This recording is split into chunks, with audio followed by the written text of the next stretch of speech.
You wake up tired. You go to bed tired. You live tired. You could sleep 12 hours or 3, it doesn't matter. You wake up feeling like a deflated balloon with Wi-Fi access. You open your eyes, immediately regret being awake, and spend 10 minutes debating whether you should actually live today or just scroll your way through it. And if that's you, congratulations. You're a functioning member of modern society. Today, we're talking about why you're always tired, not in a sleep 8 hours and drink water kind of way, but in the I think my soul just ran out of battery way. Let's begin. Your day starts before you even want it to. The alarm goes off, and it's like your body's negotiating with your brain. 5 more minutes. Okay, but 5 turns into 30. Worth it. You finally drag yourself out of bed, looking like a crime scene witness. You make coffee, because obviously, then you sit there trying to wake up. Which really just means staring at a wall for 10 minutes while holding your mug like it's keeping you alive. You scroll, you sip, you zone out. It's been 30 minutes, and you've accomplished absolutely nothing, but somehow you're already tired again. But how did that happen?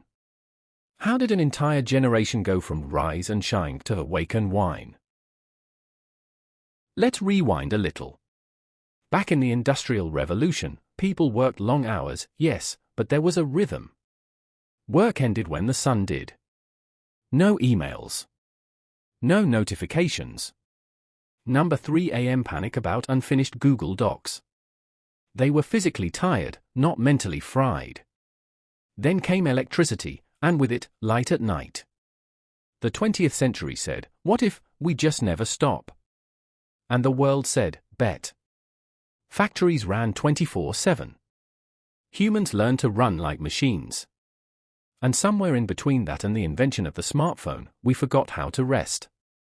Now we're in 2025. We're not mining coal, we're mining our dopamine. We scroll instead of sleep, we multitask instead of focus, and we call burnout grind culture. We've evolved from hunter-gatherers to doom scrollers. Let's bring in some science, not too much, just enough to understand the secret behind this everyday mystery. Your body runs on a 24-hour internal clock called the circadian rhythm. It decides when you should sleep, eat, and feel alive. But guess what wrecks it?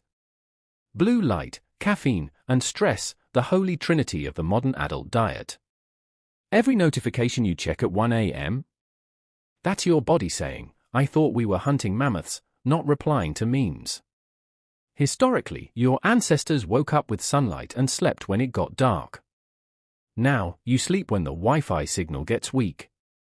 You flood your body with cortisol, the stress hormone, all day long, then ask melatonin, your sleep hormone, to perform a miracle at night. Spoiler alert, she quits. That's why you wake up groggy even after sleeping enough. You're not resting. You're just temporarily unconscious. Let's be honest, physical tiredness is easy. You run, you lift, you sleep. Done. Mental tiredness? That's the sneaky one. You can be sitting still all day, yet your mind feels like it ran a full Ironman triathlon, emotional edition. We're overloaded. Every day, your brain processes the equivalent of 34 gigabytes of information. That's like binge-watching 16 movies simultaneously, every single day, just by existing online. We know what's happening everywhere: wars, climate change, celebrity divorces, your friend's 3 a.m. story crying about her ex. It's too much. And the brain was never built for that much stimulation. Historically, humans only needed to worry about their village. Now we're worrying about the entire planet and our screen time report. The result? Decision fatigue, emotional burnout, and a deep sense of I just can't anymore. That's why even simple tasks, like replying to a text or choosing dinner, feel like climbing Everest. It's not just you. We built a world that rewards exhaustion. Look around, hustle became a religion. Sleep is guilt. Rest is laziness. You're not tired, you're unmotivated. You're not burned out, you lack discipline. No, you're just human living in a world designed for robots. The average workday was invented in 1914 when people walked to factories, not stared at screens for 10 hours. Our biology hasn't updated. Our technology did. And then came social media, the great exhaustion amplifier. Every scroll is comparison, every post is performance. You're tired not just from doing too much, but from being too much. You perform productivity for validation. You perform happiness for the algorithm. And you wonder why your soul keeps asking for a nap it never gets. All right. You made it to the end. You deserve a medal, or at least a nap. Let's not make this a motivational speech, you're too tired for that anyway. Instead, let's get real. What should you do? Start by reclaiming your energy. No, not by quitting your job or deleting all your apps, that's just drama. Do small, rebellious acts of rest.